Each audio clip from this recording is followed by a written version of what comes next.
नमस्कार साथियों, जय हिंद। अभी बात होगी शिक्षक बहाली की। अभी बात होगी बिहार में जो बीपीएससी द्वारा, शिक्षा विभाग द्वारा जो धांधली हुआ है उस मामले में आगे क्या होगा, और सारी चीज़ों पर आपको हम बता दें कि कल हम शिक्षा विभाग गए थे और शिक्षा विभाग के अपर मुख्य सचिव जो हैं उनसे मुलाकात करने का प्रयास किए थे। और बहुत बड़ी बात थी कि कल ही जो है एसीएस के पाठक साहब, जो पहले आपको पता होगा कि पहले अपर मुख्य सचिव शिक्षा विभाग में थे और जिनके कारनामों से शिक्षा विभाग ही नहीं, शिक्षक, अभ्यर्थी, उनके गार्जियन, बच्चे, सारा विभाग ही नहीं, पूरा बिहार की जो व्यवस्था थी वो परेशान हो गई थी। यहाँ तक कि उन्हें मुख्यमंत्री की बातों का अवहेलना। तो बात आप समझ लीजिए ना भाई कि कोई भी अधिकारी या अफसर जो है ना मुख्यमंत्री से ऊंचा नहीं हो सकता, बड़ा नहीं हो सकता। तो उनकी विदाई हो गई, अंतोगत्वा उनकी विदाई हो गई। परंतु जो बिहार में शिक्षा व्यवस्था को बदलने की जो कवायद है वो शिक्षकों पर निर्भर है, व्यवस्था पर निर्भर है। सरकार अमूलचूल परिवर्तन करने का प्रयास करती है जिसमें शिक्षकों की भूमिका अहम है। एक बात सही है कि के पाठक ने काफ़ी सख्त रवैया अपनाया था। अब शिक्षक स्कूल नहीं जा रहे थे, स्कूल आने लगे। बच्चे समय पर स्कूल नहीं जा रहे थे, स्कूल आने लगे। लेकिन कुछ चीज़ें ऐसे थी जिसको लेकर विरोध हुआ, और विरोध ऐसा हुआ कि मुख्यमंत्री के सदन पर दिए गए पटल के बटन पर ही उसके बाद वो जो है उनको अपने पद से छोड़ना पड़ा। अभी बातें हैं कि 17 तारीख के बाद, यानी बकरीद की छुट्टी है, उसके बाद अपर मुख्य सचिव को ज्ञापन दिया जाएगा। ज्ञापन जो होगा, जिस ज्ञापन में बस पूरी बात का जिक्र है, आवेदन तैयार हो चुका है कि आरटीआई से जो खुलासा हुआ है महिलाओं के आरक्षण को लेकर।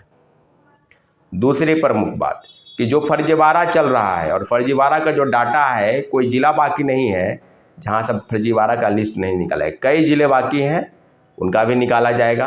तो अंतोगत्वा जो है, जो सीटेट वाले छात्र हैं जो दूसरे स्टेट के हैं, 90 नंबर से कम लाकर और नौकरी करने लग गए, उन सब के लिए चेतावनी है कि आज न कल उनको बाहर किया जाएगा। और निश्चित रूप से वो बाहर हो रहे हैं। तो हम लोग के तरफ से जो सरकार के तरफ, सरकार के समक्ष, बीपीएससी के समक्ष और शिक्षा विभाग के समक्ष जो चुनौती है कि क्या सप्लीमेंट्री रिजल्ट नहीं आना चाहिए था। TRE-1 में मात्र 2773 लोगों का आपने रिजल्ट पब्लिकेशन किया, उस पर काफ़ी प्रोटेस्ट हुआ। आपको याद होगा कि गर्दनी बाग से, धरना स्थल से बीपीएस शिक्षा विभाग से गांधी मैदान, गांधी मूर्ति के पास, हर जगह प्रोटेस्ट चला। हम लोग 4-4 दिन धरने पर बैठे और मात्र 2773 लोगों का रिजल्ट आया। तो बात आप समझ लीजिए ना कि किस प्रकार से चीज़ें हुई थी। कई हमारे साथी जो है हॉस्पिटल में भर्ती हुए।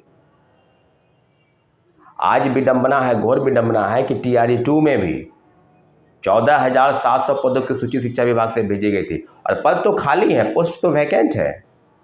चाहे 1 to 5 हो, 9, 10 हो, 11, 12, यानी प्राथमिक से लेकर उच्चतर माध्यमिक तक सभी पद जो है वो खाली रिक्त रह गए। और चीज़ें जो है अब सामने आ रही है TRE-3 का जब भंडाफोड़ हुआ लीक कांड का, तब बातें समझ में आई अभ्यर्थियों की कि ये किस तरह से हो रही थी। आनन फानन में बहाली निकाली गई, आनन फानन में नियुक्ति की गई। फरवरी में 3 महीने में 2 लाख लोगों की नौकरी दी गई, और उसमें से भी हम लोग जो डाटा निकाले अभी तक कि 1 लाख के आसपास ही लोगों को नौकरी दी गई।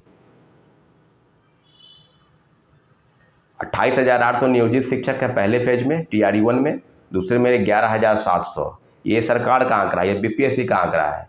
आप समझ लीजिए, शिक्षा विभाग का डाटा है। तो बात उस तरह से नहीं होनी चाहिए कि क्या सप्लीमेंट्री रिजल्ट पर हम लोग का पूरा अधिकार था। सप्लीमेंट्री रिजल्ट की याचिका भी कोर्ट में दायर है, उसकी भी सुनवाई होने वाली है। 3-3, 4-4 सुनवाई हो चुकी है कई मामलों की।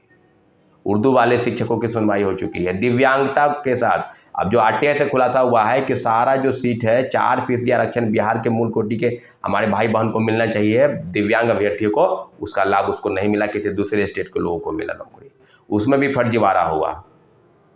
अब माननीय उच्च न्यायालय ने 6 to 8 का जो है कॉपी OMR सीट दोबारा जांच करने का आदेश दिया है। दोबारा जांच हो रहा है।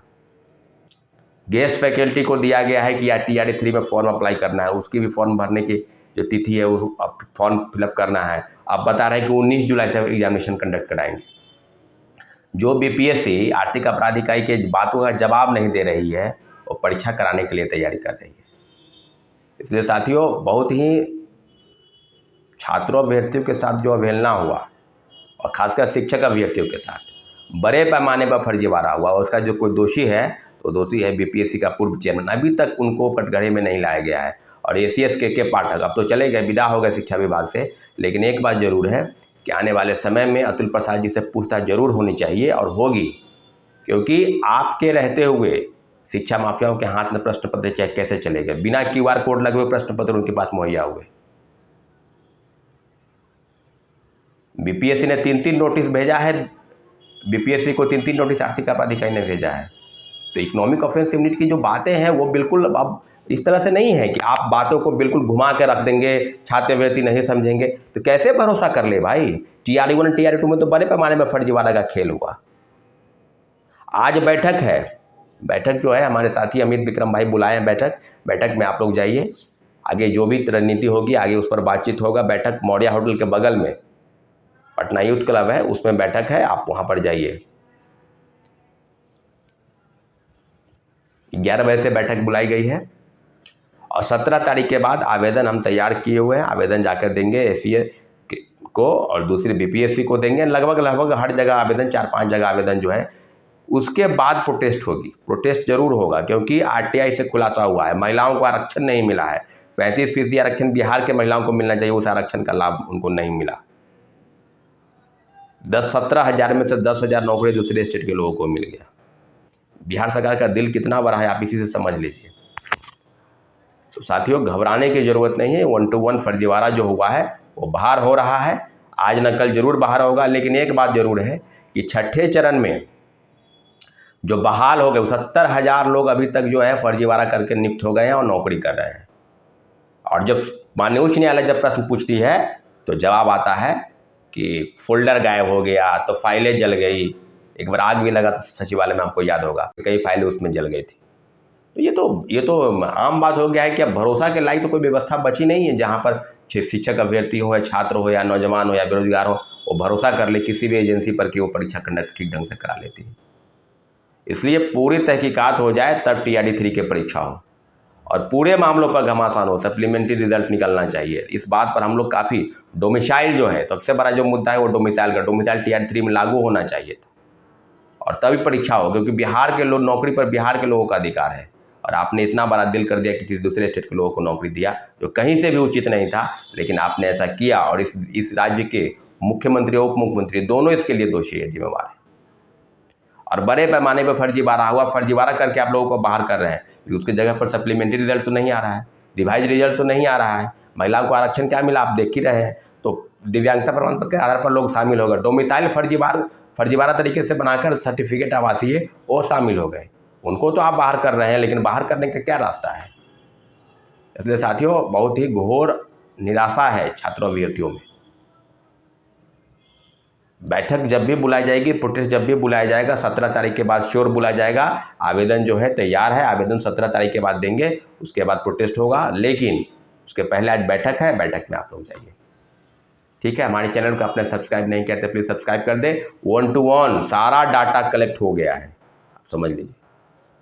धन्यवाद, जय हिंद।